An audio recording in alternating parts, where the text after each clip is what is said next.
Aujourd'hui, je m'entretiens avec Mme Delima Cyr, propriétaire du gîte à Mélie, à Grande-Rivière, dans la MRC Rocher-Percé. Bonjour Delima. Bonjour Dominique. Merci beaucoup de nous accueillir, mais surtout nous permettre de mieux vous connaître comme femme d'affaires. Dites-moi, ce sens des affaires vient d'où? Est-ce que vos parents étaient entrepreneurs? Oh que non. Mon père travaillait dans le Grand Nord. Ma mère avait le bureau de poste. Elle a tenu le bureau de poste à Grande-Rivière-Est, qui s'appelait Ligny-Saint-Clochel avant. Elle a tenu le bureau de poste pendant 17 ans.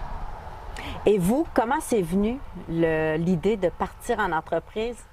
Pour moi, je ne suis pas partie en entreprise. Ça a toujours arrivé des choses comme ça. Je suis passée ici devant cet hôtel-là qui était fermé. Je l'ai acheté parce que je voyais déjà qu'est-ce que c'est que j'allais faire dedans. J'ai pris un architecte, puis il m'a fait les plans, puis j'ai continué à faire l'hôtel. Mais au début, là, si on recule de plusieurs années, vous en avez eu. Quelle a été votre première entreprise? En 1974, j'avais loué Chandler Curb Service. C'était une station de gaz. On livrait les cabarets à l'auto et c'était un truc qui était ouvert 24 heures par jour. C'était saisonnier. Et ça a été mon premier. Après ça, qu'est-ce que j'ai fait en affaires? J'ai toujours travaillé. J'avais enseigné 1 an. J'aimais pas l'enseignement. C'était pas j'aimais pas ça. Et j'ai toujours été dans les restaurants. Toujours, ça a été ma passion. Et comme nous, au gouvernement, les pourboires, on n'avait pas gros de salaire. Donc, c'était nos pourboires qui gagnaient notre comment je dirais ça? Donc, on gagnait notre vie avec les pourboires. Tout à fait. Et j'ai commencé, j'ai acheté un 5 logements. Mais je demeurais à Montréal, là, parce que moi, je suis déménagée à 17 ans à Montréal et je suis restée 38 ans à Montréal. Et je suis revenue en Gaspésie. Donc, la force des choses qui m'a amenée en Gaspésie, c'est que j'ai eu un accident en scooter au coin d'Amherst-Maisonneuve et j'ai volé dans les airs. J'ai été 3 mois couché à l'hôpital parce que j'ai eu les jambes cassées. Mais à cette époque-là, j'avais un restaurant que j'avais acheté, une faillite, le restaurant Jacques Cartier, qui était dans le Vieux, et une bonne clientèle, des juges, des architectes, et c'était en plus la saison l'été, donc j'avais bien contente. Et quand j'ai eu mon accident, c'était la veille de la fête des mères, dans les airs, 3 mois couché à l'hôpital, et je suis sortie de l'hôpital. Qu'est-ce qui est arrivé? Donc c'est ça, il me manquait 2 pouces à la jambe, j'arrivais pas à vivre avec ça, donc je suis sortie de l'hôpital et j'étais obligée de mettre le restaurant en vente parce que vraiment j'avais les jambes, je pensais que j'étais infirme à vie. Je suis allée, après que j'ai vendu le restaurant, j'ai eu d'autres opérations et j'ai essayé de me faire rallonger la jambe. Pas moyen. Tout le monde disait « Ah, tes os sont pas bons, tes os sont pas bons ». Ils m'avaient mis une tige, ils ont changé 3 fois la tige dans ma jambe droite. Et quand j'ai vu ça, je suis allée voir un orthopédiste, un professeur à Lisieux en France, qui m'a dit, parce que j'ai apporté mon dossier, il m'a dit « Votre jambe se rallonge ». Donc, ce que j'ai fait, l'orthopédiste n'a pas voulu. J'ai été allé voir à l'époque Dr Papineau, il n'avait pas voulu non plus. Et j'ai réussi à rejoindre un professeur qui enseignait à l'université orthopédiste. Et c'est à l'Hôtel Dieu on a essayé ce que le docteur de Lisieux, il disait de faire avec du corail. Et lui ici, il m'a dit non, il dit moi le corail, je l'ai jamais fait, mais je vais faire avec un genre de méthode Ilazarov. Donc ils m'ont vidé les 2 hanches, ils m'ont, comment je dirais ça donc en fin de compte, mis la moelle et tous les jours, 3 fois par jour, je tournais. Ça a pris 6 mois, je me suis rallongé la jambe de 2 pouces. Donc ça a été une belle expérience. Et après, pendant ces opérations-là, j'avais quelque chose à faire parce que je suis une personne qui bougeait beaucoup. Donc, je suis allée j'ai demandé à la SAC, ils m'ont aidé. Je suis allée à Los Angeles, à Santa Monica exactement, étudier la gémologie. Donc, c'est pour ça le petit livre que je vous ai donné ce matin, ça parle de gémologie. Ça m'a pris 6 mois. J'ai été là-bas et ça m'a occupé les esprits. Donc, j'ai pas eu comment je dirais ça? J'ai pas eu de dépression, j'ai pas rien eu. J'avais un caractère assez fort. Assez fort, oui.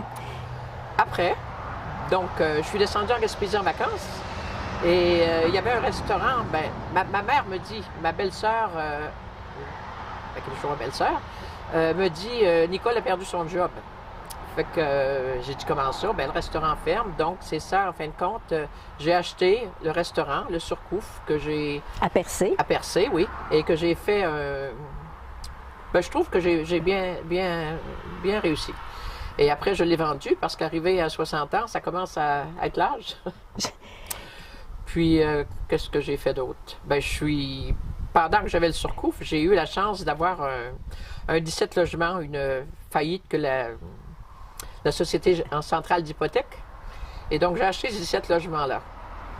Puis, j'avais dit à l'agent d'immeuble, si jamais, parce que je connaissais le coin, en fin de compte, je suis native d'ici, de Grande-Rivière. Et là, j'ai acheté le deuxième logement. Le deuxième logement, j'ai pas discuté le prix parce qu'il était vide, il était comme squatté. Et donc, tout le monde, ils ont eu 5 offres, mais tout le monde a baissé le prix pour faire un genre de contre-offre. Et moi, non, j'ai dit, moi, je vous donne le prix que vous voulez. Donc, je me suis ramassé avec un deuxième logement, un deuxième 17 logements. À un moment donné, j'avais 51 appartements. Plus mon hôtel en 2000 que j'ai acheté. Et qu'est-ce qui fait que vous êtes revenu en Gaspésie? Bien, la force des choses, c'est parce que je ne pouvais plus opérer de restaurant. Selon le docteur, mes jambes étaient finies et ma mère, qui habite ici à Grande-Rivière, qui est toujours vivante, puis ici, l'hôtel, on était 12 enfants, donc qui étaient délabrés, qui étaient finis, fait que je passais devant quand j'étais petite, puis j'admirais cet hôtel-là. Puis en fin de compte, ben, j'ai dit, tiens, j'ai réalisé mon rêve. Qu'est-ce qui vous motive à chaque matin de vous lever? C'est de rencontrer les gens. J'ai eu du monde de la Suisse, de la France, Gibraltar. Il y en a qui m'ont envoyé des revues. J'ai eu presque du monde entier. J'ai eu des Chinois, j'ai eu des... comme la semaine passée, j'ai eu un monsieur que son fils est gros dans le hockey, je n'aimerais pas de nom. Si jamais il écoute l'entrevue, il va connaître. Après ça, j'ai eu un boxeur, Francesco, qui s'en va au Capitole, pas au Capitole, au Colisée de Québec. J'ai eu des... gardez-vous que vous arrivez hier, puis que j'ai de la place. Et donc, on est les gîtes, on est des personnes qui s'entraident.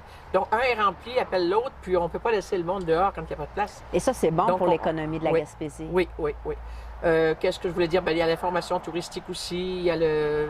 Moi, j'ai pas gros de publicité, c'est juste le bouche à oreille. Cette année encore, tous les ans, j'ai des pêcheurs de saumon qui viennent, ils réservent leur place et... ils viennent passer une semaine, ils vont à la pêche le matin à 6 heures. Il y a des fois, je me lève à 6 heures, mais en général, c'est 7h30 que j'ouvre les portes pour faire mon petit déjeuner. Et comme vous voyez, mes déjeuners sont copieux et le monde sont heureux, je pense. Ils s'en vont, puis il y a des gens qui viennent pour une journée. Si j'ai une deuxième journée, comme les gens ce matin, là, 2 qui sont restés 2 jours, et je suis en dehors du circuit, mais je suis contente quand même de mon gîte. J'aime le monde. C'est ce qui... Et vous me parliez tantôt des discussions que vous avez. Qu'est-ce qui vous anime?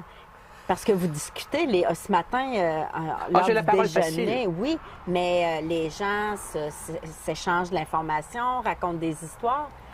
Oui, mais c'est ça que j'aime. Vous voyez, je me suis assis sur le coin ce matin, puis je vous écoutais parler. Donc moi, ça enrichit aussi. Ça m'enrichit parce que le monde qui sont, comme ce matin, le monsieur, il s'en allait à Edmonton, là, mais il parle, puis moi, j'écoute, j'apprends. Comme en Suisse, j'ai appris... non, c'était des Français qui sont venus. Ils sont passés 3 jours, 5 jours. Et j'ai dit, mais pourquoi je suis curieuse, pourquoi vous demeurez 5 jours ici, alors qu'ils sont allés à Gaspé, ils sont allés au Parc Forillon, ils revenaient toujours au point de départ. Elle dit, on est tellement bien ici qu'on ne change pas.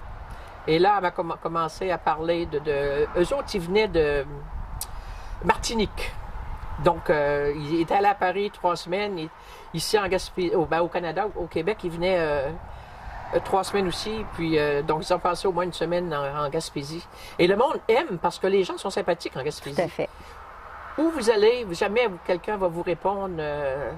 Moi, une fois, je suis allée à Saint-Tropez, puis j'ai demandé à quelle place comment j'ai dit ça? À quelle place qu'est le marché aux puces, madame? Parce qu'il y a comme des marchés, pas aux puces, mais des marchés publics. Et savez-vous qu'est-ce qu'elle m'a répondu? Elle m'a dit, suivez le troupeau, madame. Voilà mon histoire. Fait que c'est ça, la Gaspésie. Le monde adore la Gaspésie. Et moi, je suis contente parce que quand j'ai les inspecteurs, là, j'ai toujours la trouille. J'ai dit, peut-être qu'il y a quelque chose qui ne va pas, peut-être, tu sais, parce que quand même, 4 soleils, c'est quand même beau. Oui, tout à fait. Vraiment. Mais je pense que les gens apprécient. Je suis persuadée. Vous êtes une femme dynamique, Delima. Qu'est-ce qui fait que vous continuez à aider la Gaspésie à se dynamiser? J'aime ça, puis j'aime me sentir occupée.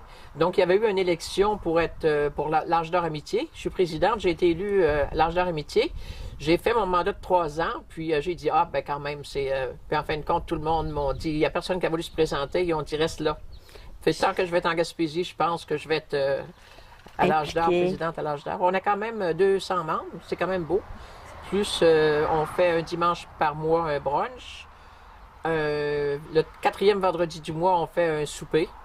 Et souper de Noël, souper au crabe, souper fête des mères. En tout cas, j'ai bien organisé ça et je pense que le monde sont contents. J'en suis persuadée. Ouais. Dites-moi, selon vous, quels sont les principaux défis auxquels fait face la Gaspésie? Moi, ce qui me fait de la peine, oui et non. Le monde, ils n'ont pas le choix. Ils travaillent 14 semaines pour avoir leur terme de chômage. Puis il y en a qui ne garantissent pas. C'est terrible de voir ça.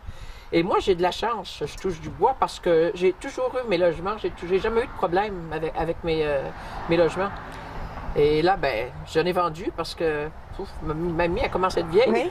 Je suis à 70 ans. Ça fait que c'est ça, là, je me contente. J'ai 17 logements. J'ai le gîte quand même qui garde occupé en saison. Puis l'hiver, je vais me promener un petit peu. Au départ, la première année que j'étais arrivée ici, je me suis présentée mairesse. Avec moi, j'ai dit en rigolant, je suis la 5e roue du carrosse. Mais personne ne me connaissait, 38 ans que j'étais partie. J'ai eu 117 votes. Là, ils me demandent, parce qu'il y a des élections, présentes-tu des livres? J'ai dit non. Ça, c'est un souvenir qu'il m'est resté gravé en mémoire, 117 votes. Puis en fin de compte, je comprends, là, le monde, Delima, présente-toi, parce qu'ils connaissent ce que je peux faire. Là, Tout à fait. Delima, en terminant, racontez-moi ce que vous nous avez raconté un peu avant l'entrevue concernant le côté entrepreneur, mais pas seulement qu'entrepreneur, la femme d'affaires, mais vraiment là, le complet de l'entrepreneuriat. Moi, ce que j'ai fait, c'est parce que j'avais tellement les inspecteurs, avec les logements, il fallait que je travaille, puis je prenais du monde qui m'aidait, puis en fin de compte, je prenais pas de contracteur parce que je le faisais moi-même. Et là, j'ai eu comme une amende, mais je ne l'ai pas payée. J'ai dit, qu'est-ce qu'il faut faire pour être en loi? Ils m'ont dit, il faut passer la carte de contracteur propriétaire. Parce que vous apportiez des modifications à vos logements, vous faisiez je suis obligée, le logement qui était squatté, j'ai travaillé, le gouvernement va peut-être m'en vouloir, mais j'ai travaillé de nuit pour faire la céramique dans les planchers, pour faire je me cachais, parce qu'il y a quelqu'un qui m'aidait, mais je ne pouvais pas, en fin de compte, avec les inspecteurs que j'avais, j'ai acheté un 17 logements, je me souviendrai toujours, le 17 avril, et au 1er juin, les 17 étaient habités. Et donc, c'est ce qui vous a amené à aller passer vos cartes. Donc, j'ai pas eu le choix. Donc, j'ai demandé aux inspecteurs qu'est-ce qu'il me fait. Il m'a dit, il faut aller à Rimouski passer vos cartes. Donc, sur le coin CSST, j'avais pas de problème. J'ai toujours été dans les restaurants. Donc, ça a bien passé. Et là, c'était moi, j'ai dit, qu'est-ce qu'ils vont me poser comme question? Ça fait que j'ai un copain Alain, en fin de compte, qui enseignait la menuiserie ici à l'école, à la polyvalente. Ça fait que j'ai dit, Alain, donne-moi des bases, parce que je sais faire du bras, je sais faire ci, je sais faire ça, mais donne-moi les mesures. Comment on fait un escalier, combien il y a de pouces, combien il y a de... Et en fin de compte, il m'a dit, voilà. Fait que, puis j'avais un copain qui avait passé ses cours, il m'avait tout donné les cahiers. Là, j'ai étudié. J'ai passé mon cours avec 73 % et je suis contracteur propriétaire. Tous les ans, je paye ma licence, comme ça, j'ai pas de problème. Delima, ça a été super agréable. D'abord, merci de nous avoir accueillis chez vous et ça a été super agréable d'échanger avec vous. Vous êtes une femme dynamique et continuez. C'est bon pour la Gaspésie.